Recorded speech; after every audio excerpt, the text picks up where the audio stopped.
Hola, ¿cómo estás? Qué gusto que nos acompañes en esta ocasión al módulo 10, el cual tiene por título Los nutrimentos. Esperamos que esta sección sea de interés y agrado para ti. Para describir y estudiar a los nutrimentos, conviene hacerlo a partir de su agrupación. Un sistema adecuado de clasificación es aquel que, por ejemplo, utiliza la mínima unidad funcional.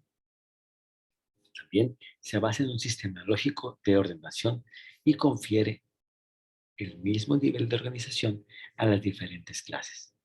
En ese sentido, es necesario distinguir dos grandes clases de nutrimentos, los inorgánicos y los orgánicos. También usa un todo criterio para definir todas las categorías. Se poseen categorías mutuamente excluyentes, de tal manera que un nutrimento solo pueda ser clasificado en una categoría determinada. También utiliza atributos intrínsecos del objeto a clasificar y no características atribuibles a su uso o a factores externos. De acuerdo con este criterio, los nutrimentos no pueden ser agrupados en función de la capacidad de diversos organismos para sintetizar estos o no. Entonces, en materia, tenemos qué es la nutrición.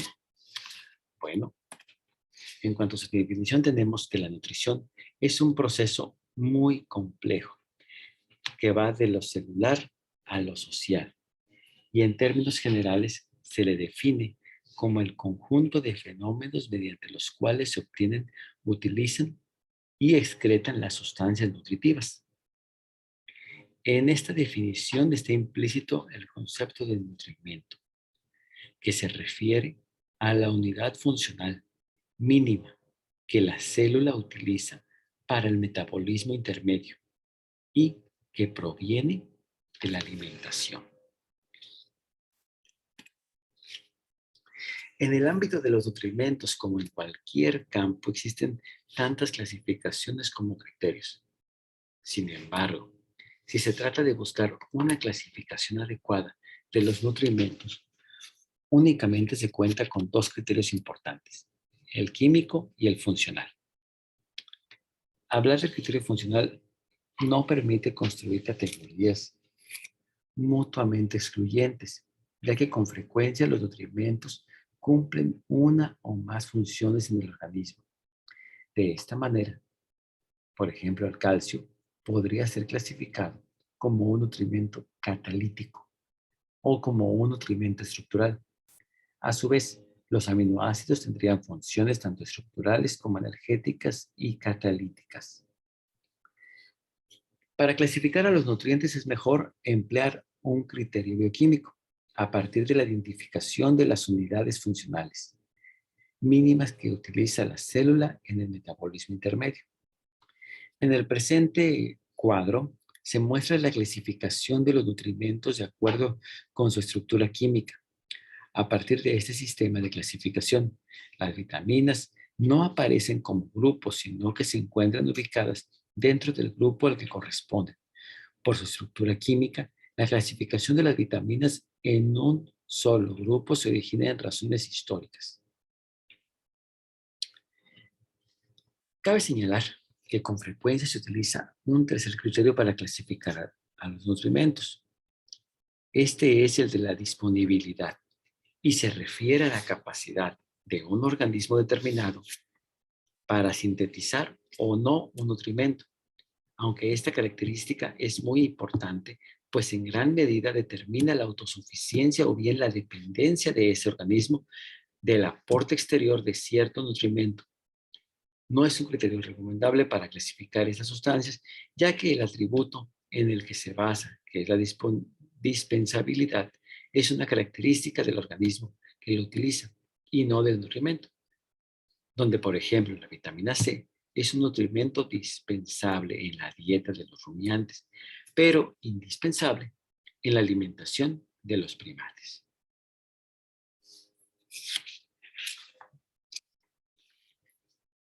En este caso, los nutrimentos que se anotan, por ejemplo, en la columna de los indispensables, no pueden ser sintetizados por el organismo del ser humano en términos absolutos o bien relativos, debido a lo cual es indispensable que los obtenga a través de los alimentos o el aire. Esos nutrimentos han sido definidos tradicionalmente como vitaminas.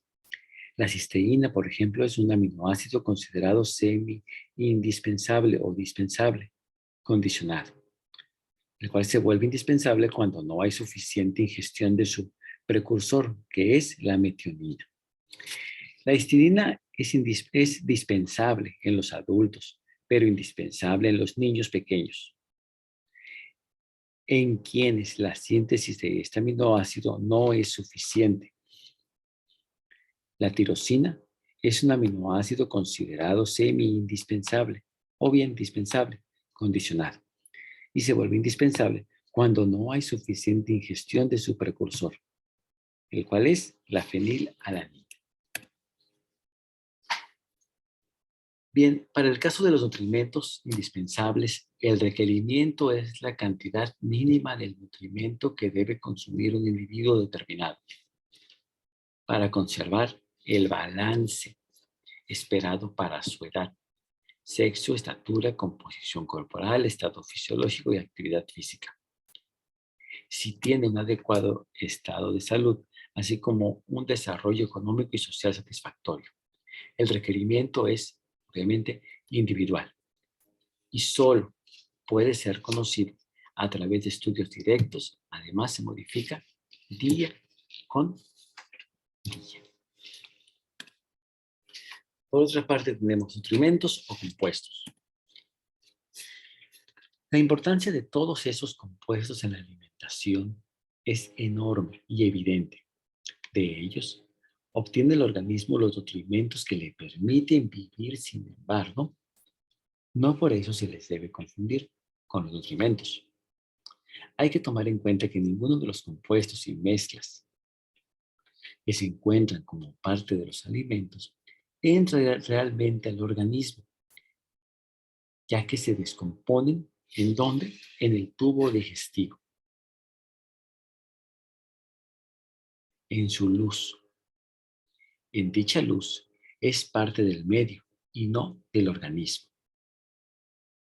En el tubo digestivo, desde la boca misma, se inicia la digestión y en algunos de los compuestos ingeridos dejan de existir como tales. Ya en el proceso de digestión se completan el resto del tubo y al final quedan libres los nutrimentos, que los cuales entran al organismo mediante la absorción intestinal y pueden así llegar a las células para cumplir sus funciones. En otras palabras, ni el almidón, ni la sacarosa, ni los triacilgliceroles, ni las proteínas, así como también las fibras, ni algunos de los compuestos mencionados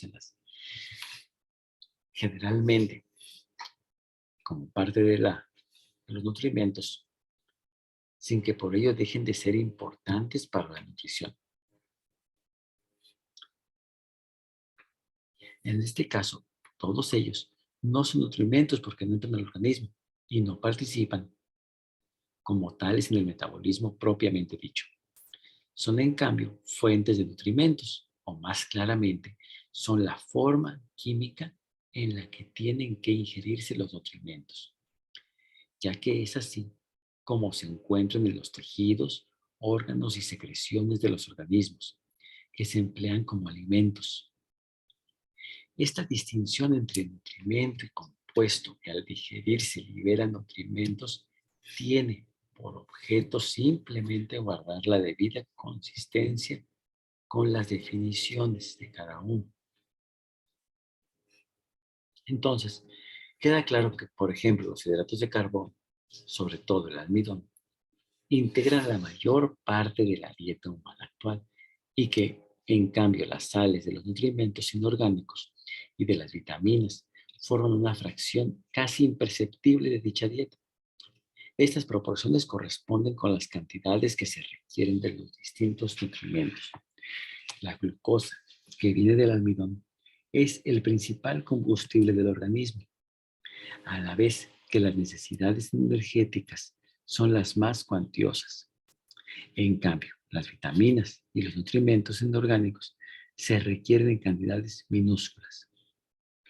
Habitualmente, obtenemos los nutrimentos sea como monómeros o como polímeros a través de los alimentos, y estos se consumen combinándolos en los platillos. En consecuencia, la forma de evaluar la alimentación es a través de la dieta, que esta es, recordemos, el conjunto de alimentos consumidos en un día. Muchas gracias por su atención y por acompañarnos en el presente mundo. No olviden que cualquier comentario lo pueden dejar aquí abajo del presente video. Muchas gracias.